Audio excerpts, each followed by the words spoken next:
Never mind. I'm not going to worry about the banner. Now I'll just put the chat part back on and let's get started. All right. So good morning and welcome to In the Flow. It's a bit of a corny name, isn't it? In the Flow show. But, you know, sometimes we need to have catchphrases that will stick within a person's mind. Morning, Paula.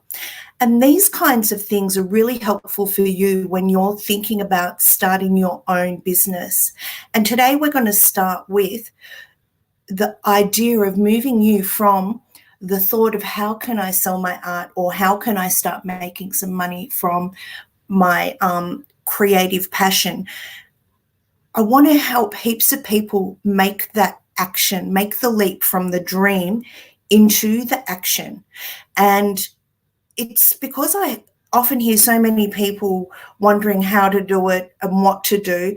And it is really, really quite difficult because there's so many options. You can be you can be really, really overwhelmed with which way to move forward. So today I want to talk briefly about what kinds of things you need to consider when you are going to start your teeny weeny little business to support you and help yourself shine. Because it's not always about the money. In fact, it rarely is about the money. It's often about getting your art out there, being appreciated, feeling confident, and it gives you so many rewards that are outside the financial reward. And something that I've observed time and time again with myself and with others, so firsthand experience and observation in others, when you focus on trying to make money, a couple of negative things tend to happen. Firstly, for myself, when I focus on having to make money, so for example, if I take a large amount of commissions and it's money driven, and it's not art, it's art based on somebody else's criteria and not my own, I find it really, really difficult, to the point where I will rarely do commission work anymore. And just because I don't put my heart and soul into it, because something happens within me, I'm moving away from my creative flow. And your followers and people who are looking at your art will know that. So think about that in terms of how you're going to move forward with creating based on someone else's criteria. Secondly, if you're batch making a huge amount of things, try and find a way that you can keep your heart and soul into it, because the minute you're just making for money and getting it out there, you'll lose your, I guess, the personal aspect and the heartfelt feeling through the creative process. And once again, the audience knows, or your customers know, your stuff becomes like mass-produced stuff that you could get at a bulk hard homeware goods store. Sorry, I'm the best for fumbling in my mouth, aren't I? God, Charmaine, I've got to call you because I've got some stuff to tell you and I didn't message you back. Sorry for the diversion. Yeah, so when you're batch making, you've got to work out a way that it's heartfelt for yourself, because otherwise, once again, you're really becoming just a mass producer, and, you know, people will notice and you will notice, and you'll also lose that desire to make things. Third thing about making stuff just for money, even if you're making a big picture and you're banging it out and it's only for money, people will know. So you've got to come from your heart space. And so when you're starting off, making the decision to open a teeny weeny little business that supports you and helps spread the love, think about not rushing forward and break it down into little baby steps. Good morning, Vicky. Apparently this is the thing. My granddaughter says, do this, Grandma. Can't wait to show her that I did that. Okay, so we're going back to the notion of things to consider when you're going to start your little tiny small art business. And I'm saying little tiny small art business because we start little. We start little and we grow to whatever capacity we feel. You can get to a certain point where you're selling one piece a month and it covers your products and you feel absolutely brilliant and successful. The other thing I want you to think about is setting a massive goal. So what is your end point? Where do you want to be? And you won't be there by the end of next year. It may be a 5-year plan. So for myself, my end goal, and who knows if it's ever going to happen, but that's not the point. The point is my end goal is well defined within myself.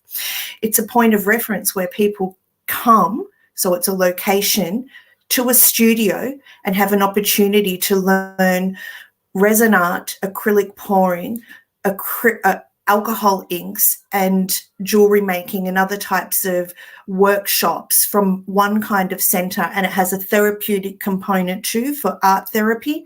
And my vision is that this will be established somewhere in the country so that it will be a place of retreat where a person goes for a peaceful immersion into a passion for either peace of mind, for a healing process, or for upskilling.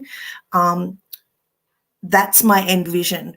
So some of the things I've done backwards from that, because I can't get to there right from here where I am, is establish myself as a person who is well regarded as a good teacher, a great facilitator, and a decent communicator, a person who can inspire and ignite creativity within other people, and a person who can communicate concepts and ideas and help them bloom in another person.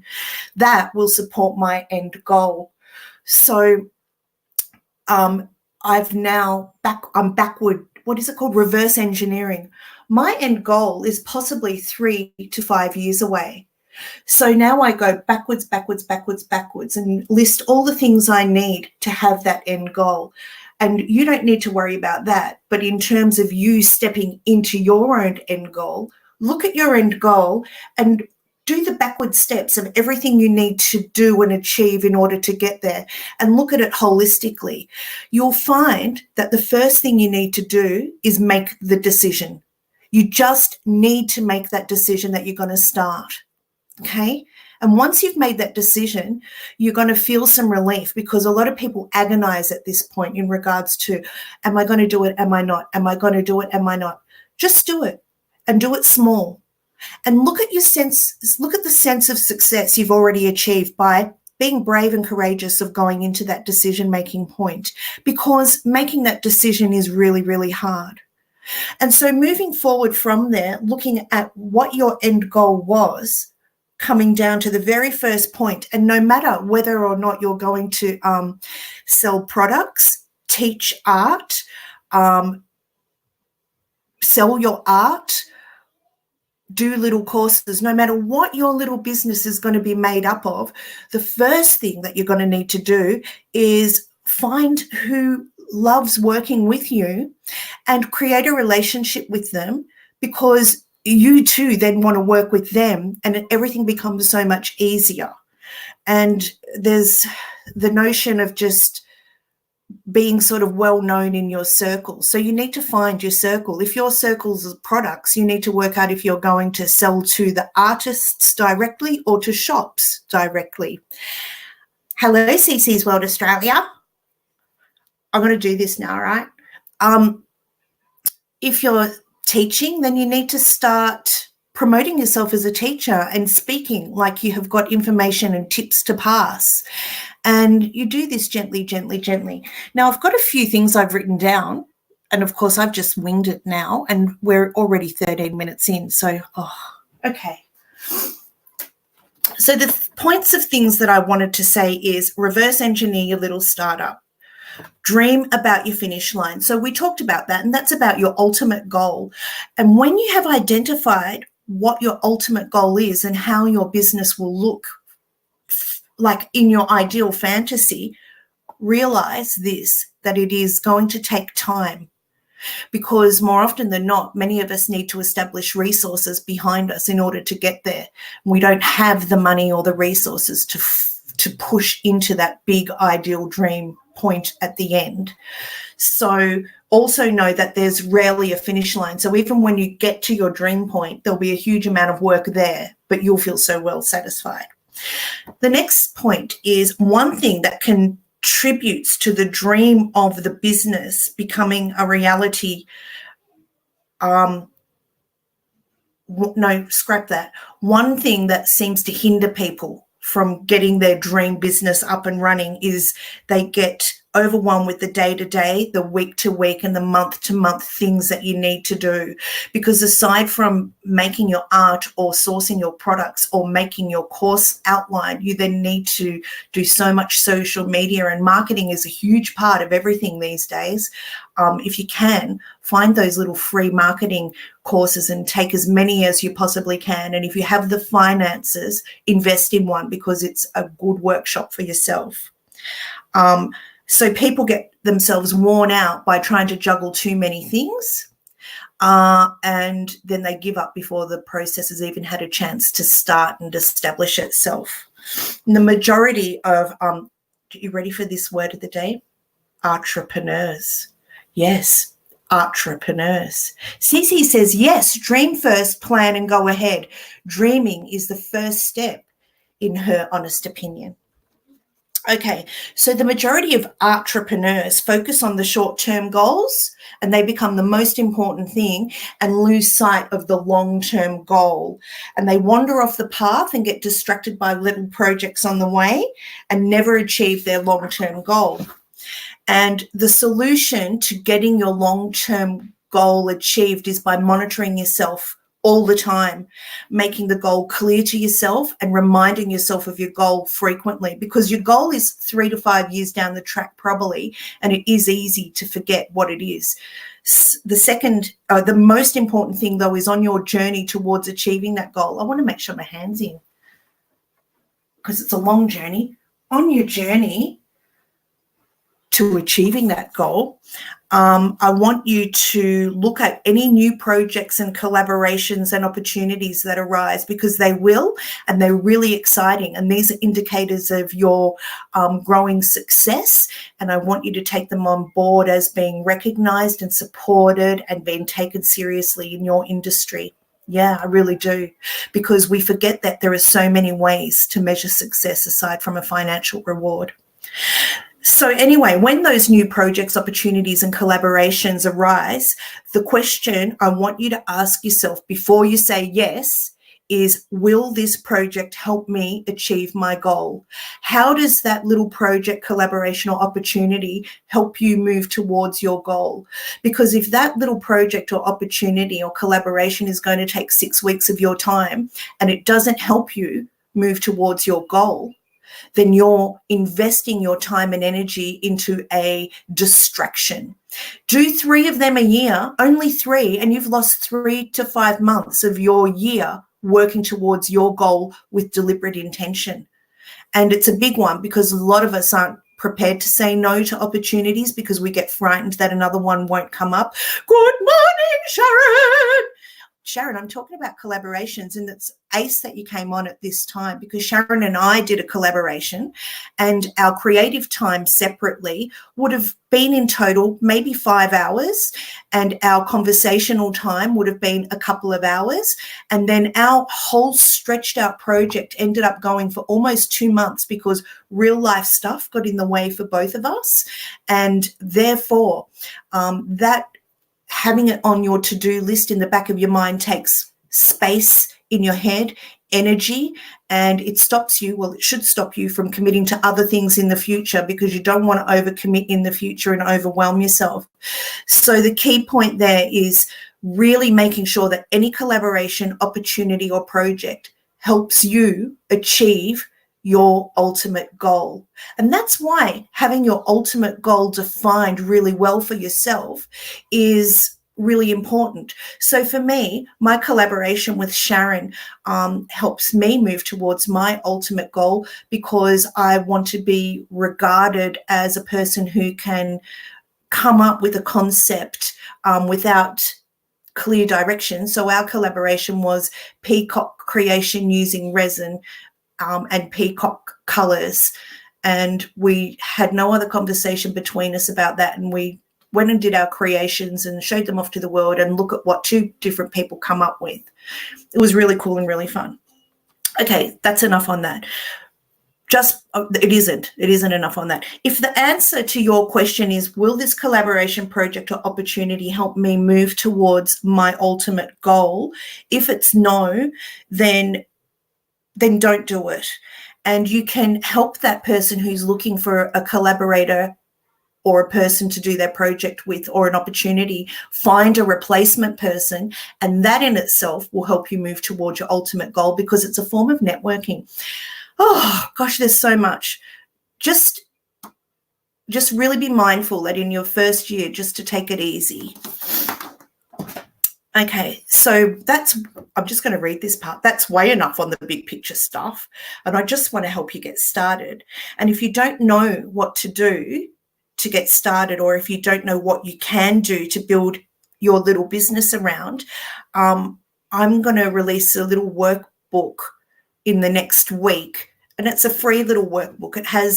It's about 10 pages, and it has a series of questions for you to reflect upon to help you knuckle down what it is you might want to do and how you can come up with the concept and tighten your vision for a little business. And then it has a few little exercises in it for helping you plan your start. They're very loose. And it has a little box where you can plan your actions for next year. And it's a really interesting time of year for us to do this because, it being November and all, we're getting ready for the next year. Okay, so that's that. We've talked about some ideas and tips in regards to starting up your business. And I guess the overarching message in that is that a lot of your business stuff that you're going to do is your mindset stuff, because I think you all know what you need to do to start a business. Your first thing is choose 2 social media platforms, no more than that, because you're going to get yourself overwhelmed. The first one should probably be Facebook, because you're on it all the time and it's a really good place to connect with your family and friends. They'll want to support you, and that's how you'll start establishing a little customer base.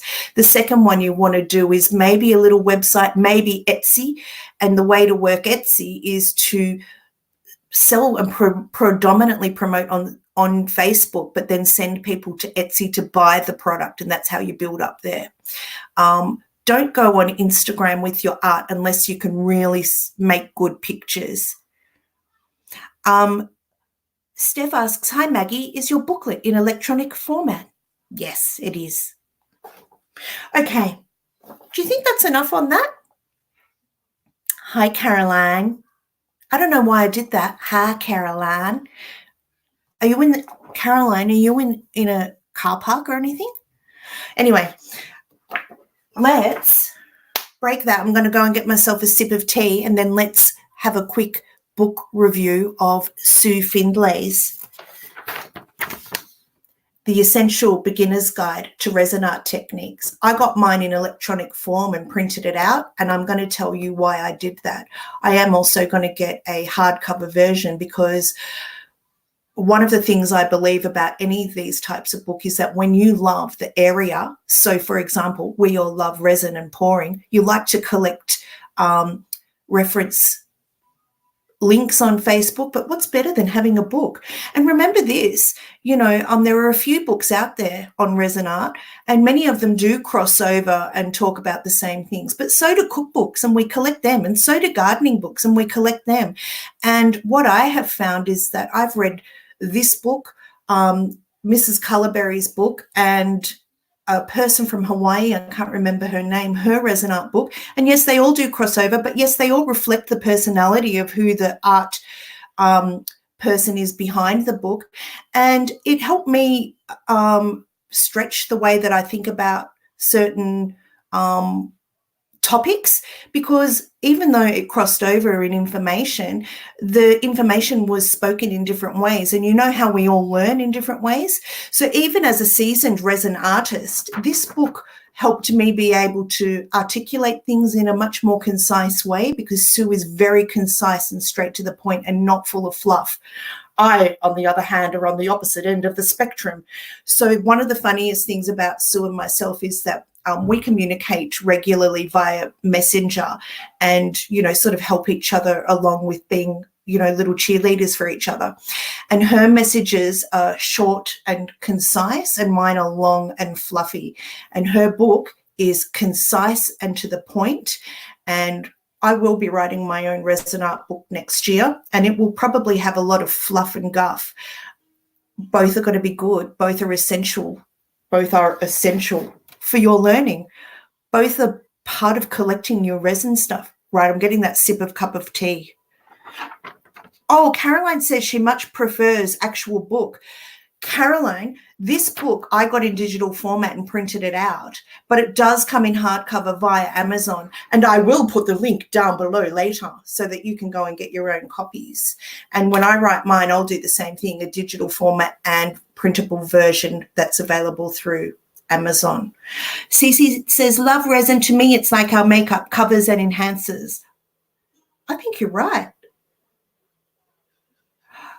Cece also says, ideas and tips are great, and every little confidence. I still enjoy my pouring, but thinking to sell is overwhelming. You know, you're so right. So let's just try and chip away at helping you step into that.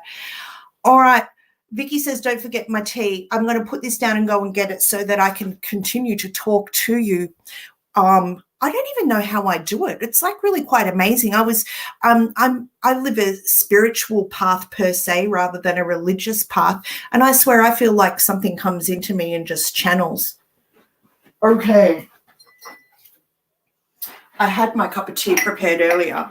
I'm on at the moment, spearmint and chamomile. I've drizzled it all over the floor. I've got my huge mum mug. Yum.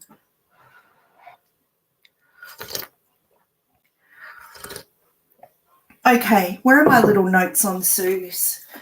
You know that I like to be prepared, that I don't just get on this show in the flow. I don't just come on in the flow show with no preparation.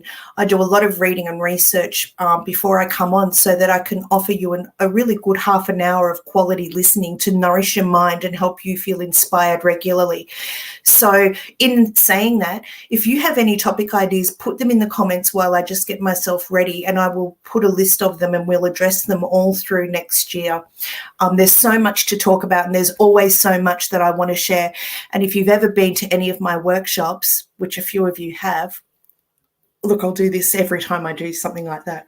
Where's the camera? Oh, look at my face. It went all weird. Okay, so if you've ever been to any of my workshops face to face, you'll know that I am a massive speaker. I can't stop myself. I just love going on and on. Oh, look, there's my Mr. Saab. All right, another sip, and let's start the Sue Findlay book review. I have got notes. And here we go.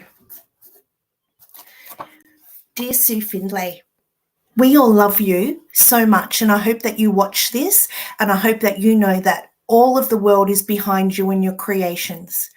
Love, all of us. Okay. Right. Now, I've already got something to say that isn't in my notes. And the first thing that I want to talk about is a disclosure that Sue made recently. She made it within her group, and I'm just assuming it's public knowledge because it's in her group. And that is, Sue actually has a degenerative disease that impacts her respiratory system. And that is the primary reason that she doesn't teach workshops face-to-face. And she possibly only has a couple of years left of really being able to use resin. So let's get behind her and help her make a massive career in the short period of time that she's got to lead us with inspirational points. Many of my resin creations, whilst they might not look like Sue's, are sparked off from a concept of Sue's these days. I've noticed that even my newest style stuff, which I haven't even publicised yet, still comes back to Sue, and then a step further back is usually in glass sculpture influence. But she's been a massive positive influence for me, and a great friend and an awesome support. That's enough. I'm not going to blow it up anymore. Today's book review. Oh, Sharon says, I'm getting some pushback about resin art and environmental concerns. It would be great one to discuss, to digress. Yeah. We'll do a whole show on that, I reckon. Do you want to collaborate with it, Sharon? I can just pop you on. Do you want to? Yeah, let's do that. Good. I hope you're nodding. All right. So for all of you that don't know, Sue is not new to the creative line. Her background is actually in design, and so when she was in her part-time, or not part-time, when she was in design, in her hobby time and her downtime, she would do a lot of creative stuff using particularly textures and multimedia. And if you look back at a lot of her earlier work, and you can actually see some of her earlier work on her YouTube if you go back 2 years to where she was really into polymaya and multimedia. And during all of that, all of her work was predominantly three-dimensional. So I really believe that she has a passion and drive for three-dimensional stuff, which is why she's pushed resin to the point of us being able to do some, that was a bowl, by the way, amazing sculptures and movement with resin. Okay, so here we go. Let me just read it. I've just said everything I said. So her book was born from the many questions that she was asked in her group. How do I do this? How do I do that? How do I do this? And she's been so generous in supplying all of that information on an ongoing basis, as many of us are in our groups. But she got to the point where she collated all of that information into a concise book, and that's what we're reviewing today. She's got another project on the way at the moment, and that's to help people learn how to make a living out of social media, because she has done so herself and she would like to share the love and pay it forward. And who wouldn't? You know, one of the other tips in terms of moving forward with your own art and my relationship with Sue, because it's the same thing, is we both have a similar approach, that there is enough for everyone. There is abundance, and there is, you know, 1 billion people in the world, and even 1% of that is 1 million, and we can't cater for that, and like 1% of that, we couldn't cater for that. There is enough people for all of us to have a little thriving business. So remember that when you're starting your little business, and try and view people with collaboration lenses on and not competitors, because you can work together really successfully. Oh, I've got to stick on topic. Okay. So the thing that I found, the best thing about Sue's book, is that there was no fluff. And I know that I've mentioned that before. It cuts right through to every point. And it's a 54-page, 54? Oh. It's a 54-page little A4 booklet. So it's not big and substantial, but it's chock-a-block full of get-to-the-point information. And for you, that means that you can find what you need to do and tips on how to do it effortlessly, quickly, and have it answered really, really fast. And why I chose to have the printout version was so that if I wanted to, I could have it with my students, because I promote it to my students, in a plastic-covered book to flick through for them to have a look at it, and you've still got resin on your hands and the book's not going to get yuckied. But I'm still going to get a hardcover because it's just nice to have it. So even if you're a seasoned artist, you'll like buying the book, and you'll like it because she has a different way to describe certain things, and it helps you come up with other ideas too. So that's really cool. It's clear and easy to understand, and the way that she's written means that it's applicable to everyone around the world. So just know that she's not focusing at all on products or flogging products. She talks generally, and that means that no matter what product you're using, you'll be able to utilize this book as a guide for the resin. Got to take a sip.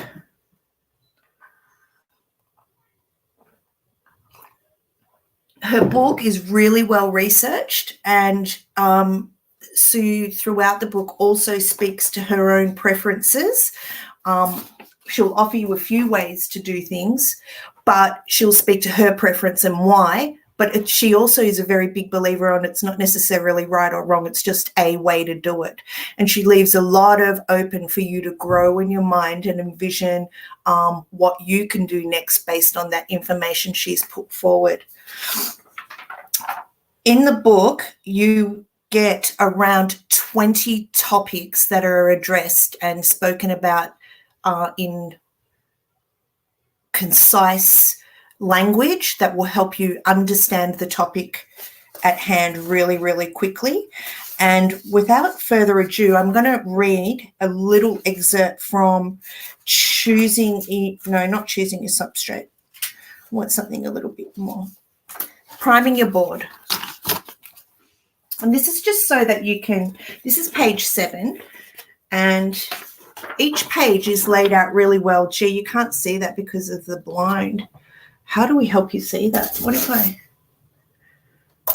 does that help you? So that's an A4, and so you can see that it just comes up there, and each page has a little image on it and is set out really nicely that you can read, and it's organized really well. And this is the style of writing. Page 7, preparing your board. As mentioned in the previous chapter, prepping your substrate, we all know what a substrate is, it's what you are making your art on. Prepare it. Okay, I'm not going to butt in. I'm reading. As mentioned in the previous chapter, prepping your substrate is essential for a good finish and will avoid disappointment. In this chapter, I go into more detail on preparing a board to achieve different finishes, as this is mainly what people use for creating their resin art. Priming. Priming gives your board not only a good background to work on, but also prevents any moisture from penetrating in and warping your board. While it's not essential, I prefer to prime my boards both front and back, and I'm not always sure of the conditions the artwork will be subjected to. So when she sells, she knows she doesn't know where the art's going to go to, so she primes the front and the back to ensure that it's sealed. I use a primer and a sealer, Anyway, painting a background color. By painting the sides of your boards before applying the resin, it gives your board a more professional finished looks. There are many ways to finish off your resin art sides. One of my favorites is to paint the sides first. Resin, when first poured over, is quite runny, and then it runs over the sides, leaving a very thin layer of resin, which is very transparent. Now you can wait until the resin starts to cure and goes sticky, and using a heat comb, encourage it to move over the sides, or pick resin drips up from your table and reapply it to the sides. So there is an example of her writing style, and also how she speaks to her preferred ways, but recognizes there are many other ways, allowing you to come up with no trapping of right or wrong and freeing your mind to come up with ideas of your own. If you haven't got Sue's book and you've been erring on the side of caution, just get it, because it's a great little read and you will pick up loads of little tips in there.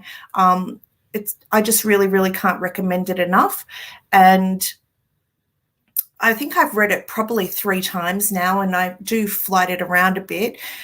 One of my friends, Kim, I hope you watch the replay because I told you I'd address this. She can't print hers. She's tried a couple of printers. So I'm not sure what's going on there. Maybe you need to press enable or something on the document. But if you can't, why don't I just print it and send it to you? Yeah, I'll do that. All right. Well, that's it. Let's have a quick look. Everyone's having a nice little chat. Carolyn says she wishes that more people felt the same way about collaboration and competition. I'm worried by my recent scare about resin making us unwell. Don't interrupt your video about it. Just wanted to put it out there. Okay, Carolyn, I'm not sure about that recent scare.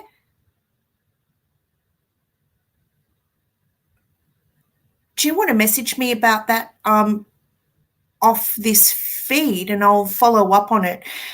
Sharon, Sharon Lindley, not Sharon Cartledge. Sharon, Vivid Days, you want to do that collaboration? Yeah, let's message afterwards. Everybody, have a great day. Have a really, really good day. Next week, it's early December. What should we do? Let's see if I was going to have Dirty Artist on, but she's decided, Dirty Artist, I'm not meant to say the gender, and I'm live, whoops. Dirty Artist would like to hold the anonymity that has been able to be maintained to this date for as long as possible, and will come on for an interview possibly during mid-next year. Casey Corbin is going to come on regularly, say once a month. That's exciting. Sharon's off to bed. Oh, so there was a couple of YouTube videos recently causing fear, resin making them sick. All right. All right, let's yeah,